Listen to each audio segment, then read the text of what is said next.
my first name is Gilberto, so it's a Brazilian name. I'm Brazilian.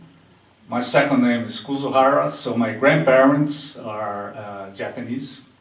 They went from Japan to Brazil 100 years ago, and then so all my family is in Brazil, basically. I have no contact with relatives in Japan. Then we came to the US 7 years ago. I used to work for Oracle. I was transferred from Oracle Brazil to Oracle US. So we've been living here since 2008. Married, 3 kids. My wife is here in the audience. During the day, during the week, because of the schedule, we come to the 6:30 Mass here. We try to come almost every day. So I'm going to talk a little bit about what I do. Since 15 or 20 years ago, I started working with consulting. Consulting requires you to travel quite a lot. So I've been working with supply chain planning. What's supply chain planning? We have big customers usually. They have, for example, several plants. They need to close a plant or open a new plant. We help them to decide what they should do. Or they have some plants, they need to decide which product they're going to do on which plant. Or they have a fleet of trucks. We just plan out the trucks, how they're going to move. So I spent most of the time in the customer, facing the customer, in the US, eventually outside US. I've been to different countries. When we're in the US, usually I stay in the road from Monday to Thursday. We try to come back on Thursday night. When I'm traveling abroad, sometimes I spend the weekend outside. I've been to different places: Brazil, Argentina, Mexico, Chile, South Korea, Canada. I've been to different states here. I did projects in Washington State, Florida, Connecticut, California. And also I'm a United Airlines 1K member. 1K, for those that are familiar, is a mileage plus a level which requires you to travel more than 100,000 miles per year, which is quite a lot. So I'm a Catholic. We try to be practicing Catholics. I had some questionings once in the past about the faith, like God created everybody. So is it possible, I have kids, small kids. Is it possible that God will allow someone to go not to heaven, to hell actually? So it is a question that struck me in some years ago. If, does everybody go actually to heaven, or some people go to hell? But then I talked with the priests and some people, and then I figure out that it's not being Catholic is not just go to the Mass on Sunday. Not just spend 1 hour per week and try to be a good person. It's not being a moral person, because I know very atheist people that are actually very moral. And also it's not kind of trying to be a good guy, because I think it's much more than that. Because we see moral and good person that are not actually Catholics. So I think one good summary of the Bible that I read was, I usually don't like to sit, but Galatians 2:19, which is, I have been crucified with Christ, yet I live, no longer I, but Christ lives in me.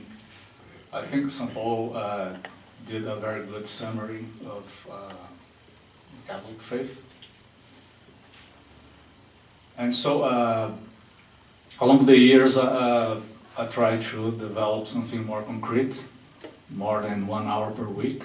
So that's why we try to come to the Mass, if possible, every day, when the kids are not sick or whatever. We try to spend some time doing some norms, like prayer. So then that's how you can grow on faith. I'm going to talk a little bit about some experiences of being on the road most of the time, on those 15, 20 years. I developed some tips. So usually I try to wake up early when I'm traveling. So I was in Connecticut, upstate Connecticut, and I found a Mass on one place. And so before going to the customer, I used to go to Mass and then go to the customer. I was once in Seattle. There was a Santa Monica church. They have a 6 a.m. Mass. So sometimes I used to go there. The second tip I would say, no TV. You go back to the hotel. You're tired. Sometimes you get 8 p.m., 9 p.m., 10 p.m. And the third thing is little sacrifices when you're in the road. Because sometimes you're in the road, you think you can, somehow you have more time because you don't have the kids. I have 3 kids, and it takes a lot of time to take care of them. And when you're not home, you think you have more free time, so I try not to spend time just doing like TV or other things. I was on a project in Washington State, and I was going to the Mass every day. So, but I just don't tell anybody I'm going to the Mass, of course.